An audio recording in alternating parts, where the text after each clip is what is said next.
watching and listening to Breakfast with Stephen and Anne. Time to go through the papers now. Joining us this morning, broadcaster Pete Price and writer Candice Holdworth. Thank you very much for joining us this morning. Pete, you're going to kick us off with the price of energy, our bills that we're worried about. I'm really glad about this. These are not my type of stories, but I wanted this story for a reason. So it's on the eye, and Truss locked in cabinet battle over energy price. Now, Liz Truss is caught up in a deep row with Jacob Rees-Mogg over the UK's plans to prevent the energy blackout after a pair they were just fraught with anger over this. Apparently, the business secretary is unhappy that the Prime Minister refuses to launch a government advice campaign. Now, let's talk about, first of all, a government advice campaign. People out there surely are not stupid. Surely the money that's going to be spent on this campaign is going to be astronomical. Doesn't have to, does it? Well, does it? Do we have to have a campaign to say, put the radiators off in different rooms, to switch the lights off as you go through the door? Why not have a blanket round? I know Boris got castigated for it, but what's wrong with having a blanket round you watching the television? But let me throw this one in. Electric cars. In some cases, apparently, an electric car is equivalent to 3 houses of electricity. Now, no one's mentioned electric cars. What's going on about that? Because they're pushing and pushing electric cars. So what's happening? So I've been waiting to say that for 3 weeks. Yeah, but it's a fair point. Yeah, but if it wasn't an electric car, it would be a petrol car, wouldn't it? Or a diesel, and you'd have to fill them up with fuel somehow. So it's one fuel or the other, isn't it? It is, but we're being told that we've got to cut down, but buy electric car, buy electric car, buy electric car. It's not Australian. Yeah, other cars are Australian on the national grid. So it's an interesting article. But they're still a strain, aren't they? You've still got to afford the juice. You've got, but in terms of blackouts and things. Well, yes. Yeah. But the other thing about this, which makes me cross, we said this last week, and I'll say it again. If you're a football manager and you haven't won 2 games, you're out. Please, love or hate the government, whichever government's going to be in, is going to be scrutinised like this over every word and everything they do. You've got to give them a chance. We've been in a pandemic, we've been in a turmoil, and there's a world war nearly going to start. Give them a chance. Forget whether you like them or not. Give them a chance. Well, talking of the government, Candice, in The Guardian this morning, looking at Conor Burns, the MP who's been fired from government. Yes, so The Guardian did a story on this. He's now been sacked from his position as Trade Minister after apparently engaging in misconduct, allegedly engaging in misconduct at the Conservative Party conference. And The Guardian offered some more commentary on this. They said that the Conservatives need to root out a lot of this sleaze, because this is the 6th MP now to be embroiled in a Conservative MP to be embroiled in a sleaze scandal. There was Neil Parish, David Warburton, and they're saying this is becoming a bit of a trend. What is going on? And it possibly could trigger another by-election for the Conservatives. So well, he's not been, but there's, he's not been found guilty of anything. No, not yet. No, that's He's true. not been charged with anything yet. No. He doesn't even know the details of what the complaint is. Yes. Oh, really? Right. Yeah. The one good thing is, though, she did sit on it straight away and said, right, because of Boris, she's just sat on it. Whatever's happened, go, let's sort it out. But I think a lot of people would be very upset at that. The feeling that he is being pronounced guilty before he even knows what the charge is. Yeah. I mean, yes, I agree that in any industry you'd have to suspend somebody whilst they were under investigation.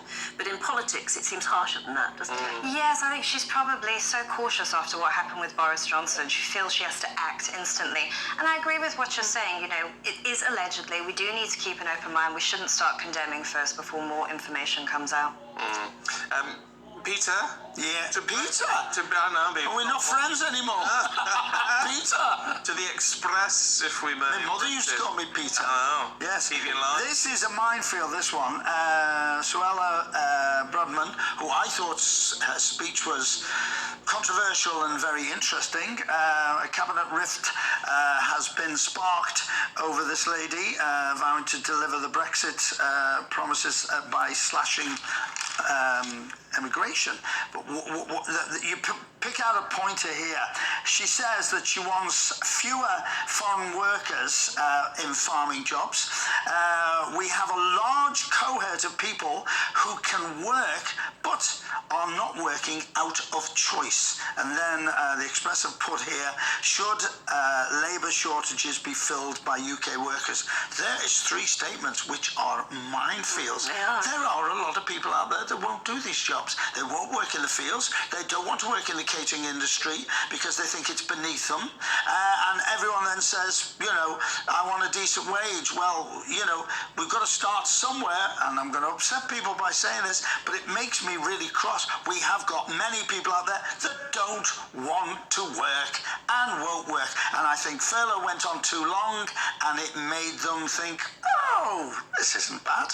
And certainly the farmers have been complaining now, I mean, since all the way through COVID and since, that if they can't use foreign workers, they can't get anyone to pick the crops. And when they get them picked, the costs go up because they're struggling to get it, which then goes on to other people. I was in the catering industry many years ago, and I was a waiter, and somebody said, you're a waiter? Listen, I did that job so well, I got fantastic tips because I did the job properly. And you move on from there to manager.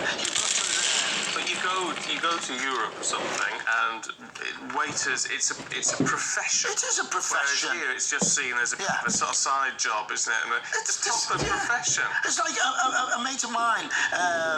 Somebody came up to one of the kids and said to me, I'm not working in McDonald's. I said, a mate of mine worked in McDonald's. He now has 5 outlets of his own. Wow. You've got to learn somewhere. It just... So how do you fix that? School?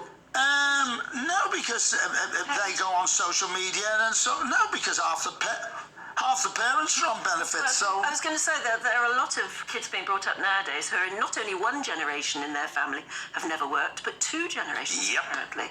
Now, you know, what's causing that? Great benefits we get, whether you like it or not. Oh, I'm going to be castigated. You are. Yeah. Candice, childcare in the Times. What are parents going to get? Yes, well, this is so relevant. It was in all the papers. So the government are looking at giving payments to parents directly for childcare costs, rather than, as it currently is, the childcare provider gets paid by the government. So they're trying to add a bit more flexibility. So, for instance, if the grandma wants to take care of the children, she can maybe get payments. Also, if parents have unusual working hours, or maybe they need a combination of things, maybe a nanny and a childminder.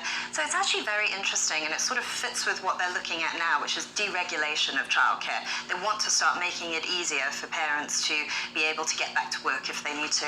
Should we? I know there are a lot of people at home at the moment probably throwing brick sponges at the television saying, why should we pay for people's childcare at all? Why should it be something that the taxpayer pays for?